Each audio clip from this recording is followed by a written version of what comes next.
At the end of the last decade, out of the 10 most valuable enterprises, there are 2 Chinese companies, versus 10 years ago, the number was 0.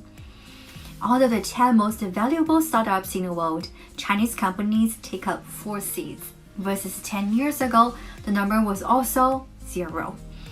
Actually, today, 1 out of 3 unicorns is being born in China. I couldn't find a single word to describe the transformation of Chinese tech industry, so I decided to use 10 moments or 10 industries or 10 stories to share a brief history of China tech in the last decade.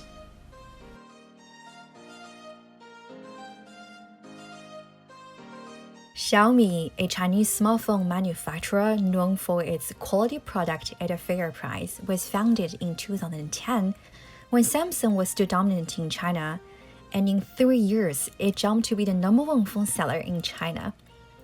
The brand entered India in 2014. Also, after 3 years, it topped the Indian market. Last year, Xiaomi became the youngest company on the Fortune Global 500 list. The Xiaomi success reveals 2 interesting stories. For one, the growth of smartphones has made China one of the most mobile-savvy markets in the world. In the last 10 years, the first connection to the internet for 400 million Chinese users was via smartphone. While in the developed countries, we say that we are living in a world which is mobile first, the Chinese market takes it even one step further. It's mobile only in many cases. For example, 1 in 5 internet users in China relies on mobile only versus just 5% in the United States. The mobile share of e-commerce sales stands at around 70% in China versus 30% in the United States.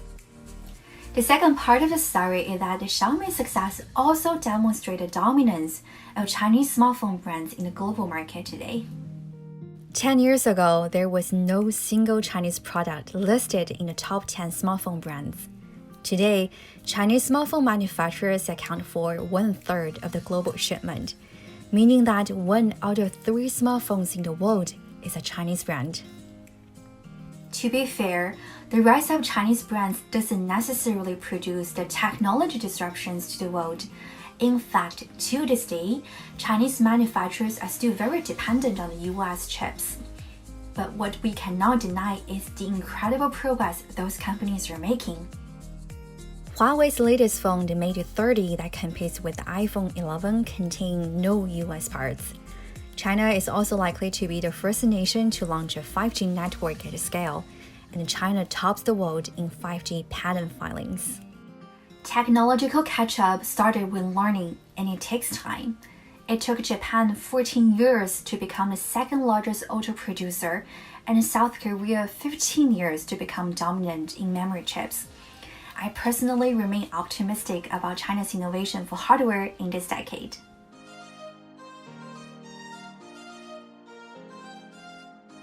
In 2011 witnessed the birth of the most innovative product ever in Chinese tech history, Wechat.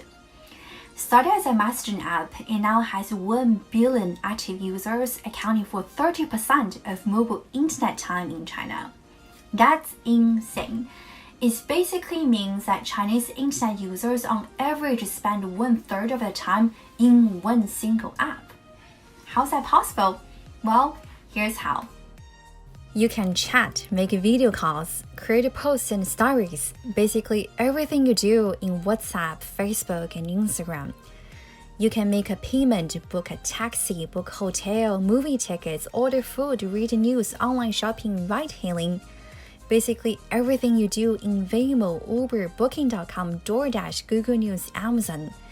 And there are other things you cannot do in the most popular apps today, like buy insurance, pay for public transportation, make doctor appointments, visa appointments, or even marriage registration appointments. Now it completely makes sense, right? It basically covers everything you do on your smartphone. You might describe it as a super app. If it was 3 years ago, I would say exactly, but today, not quite. That brings us to the second part of the story about Wechat, mini program. Mini programs started in 2017 are essentially apps that run on WeChat interface. Let me walk you through what does it mean for users and developers. For users, there's no need to install and uninstall. It's as easy as opening and closing a Facebook page. So instead of downloading my Starbucks, Pizza Hut, e-commerce, ride-sharing, bank apps, I know they're available whenever and only whenever I want it. And when it's not needed, it disappears. For developers, it means cheaper to build, costing only 1/5 of creating a native application. Faster to develop, 2 to 3 weeks versus 2 to 3 months for apps. And it works for both iOS and Android. Easier for user acquisition, given the social element that WeChat inherently owns. Today, it has over 3 million mini programs with 300 million active users. So WeChat started as a messaging app and then became a super app. It's now going to be owning the whole mobile ecosystem. That has been an incredible journey. While I'm so proud of the innovations that WeChat has brought to the tech industry, one thing it hasn't been able to achieve is the globalization, which brings us to the next moment.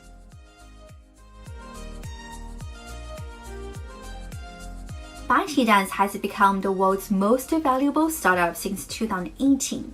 The growth of the company marks one thing: the desire of Chinese companies to expand their global footprint.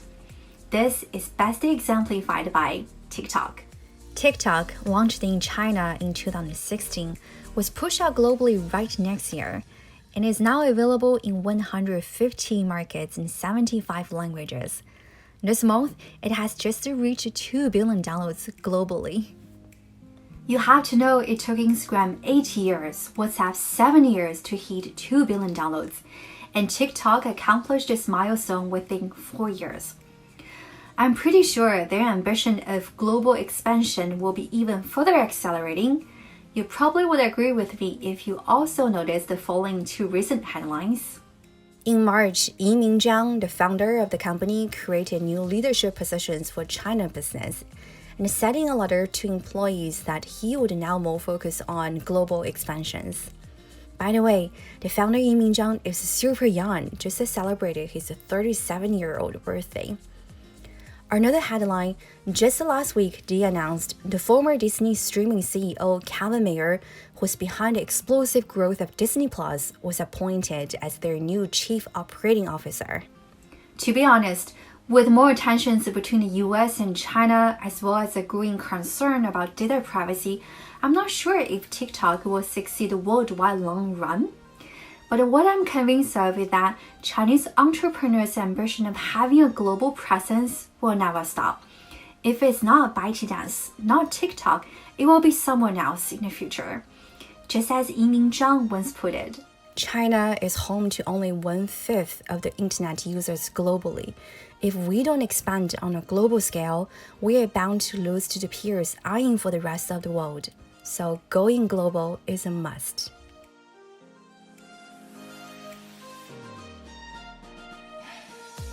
Alipay, the Chinese leading online payment app, born in 2003, reached its first milestone 100 million active users in 2013, which marked the starting point of the explosive mobile payment growth in the last decade.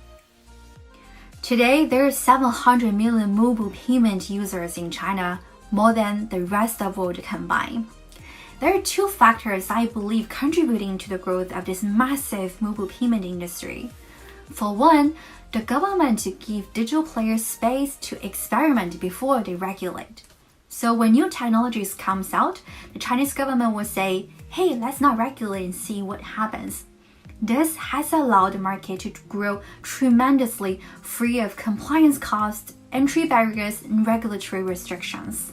For example, it was 11 years after Alipay introduced online payment transfers in 2005 that regulators set a cap on the value of the transfers.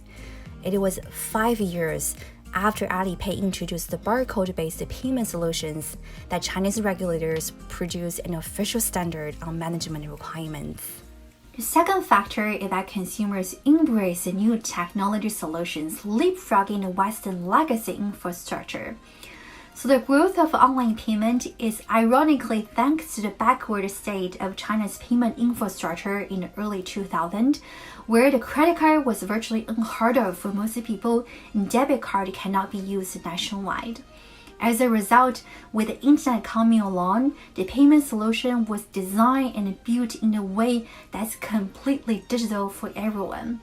Let me show you what Alipay offers when it comes to payment. I use Alipay to pay my utilities, get instant loans, purchase financial services, pay anywhere, literally anywhere, public transportation, taxi, or even street food. I would say mobile payment is one of the two industries that China is profoundly leading the world.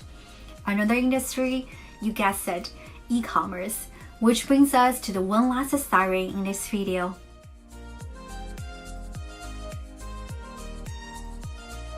In 2014, Alibaba went public at a whopping $22 billion, the largest IPO at the time.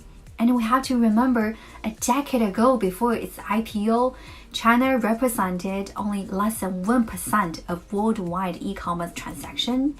Today, China accounts for 40% with 1.5 trillion online sales, larger than the next 10 markets combined. Although China is not the birthplace of e-commerce, with the constant innovations in the last decade, I'm confident to say that Chinese companies are not just defining the future of e-commerce, but what the future of shopping will look like. Here are two examples. The first example is omnichannel. Hema grocery store started in 2017 is a demonstration of Alibaba's new retail strategy. For one, it digitized the entire grocery shopping experience. For example, every price tag in the store has a barcode, in which you can scan the barcode and see the price online, more product details, as well as reviews from others about the product. And because you left your browsing and purchase history in the app, they can make more personalized recommendations next time. You know what that means, more sales for Alibaba. Secondly, the store also serves as the fulfillment center, where users place orders online and the employees pick the products and take it to the sailing to the back area where it will go out for delivery. Last but not least, its futuristic robot restaurant allows you to consume the end products that you just purchased in store. You scan the barcode at the table, place your order on the app, and from there, the robots deliver your food. Everything happens in one store. And this is just one of many Alibaba's innovations to integrate online and offline retail. The second example is e-commerce live streaming. Live streaming in e-commerce has transformed the traditional two-dimensional browsing experience to a three-dimensional, live interactive, and entertaining shopping experience. It started in 2017 and now has grown to an industry worth of $33 billion last year. My first video of this channel is a full introduction of the industry. I've left a link in the comment below if you're interested in learning more. These are the 5 symbolic moments in the first half of the last decade. If you find the content helpful, please subscribe and stay tuned to part 2, where I will cover another 5 industries. Thank you so much for spending time with me. See you next time.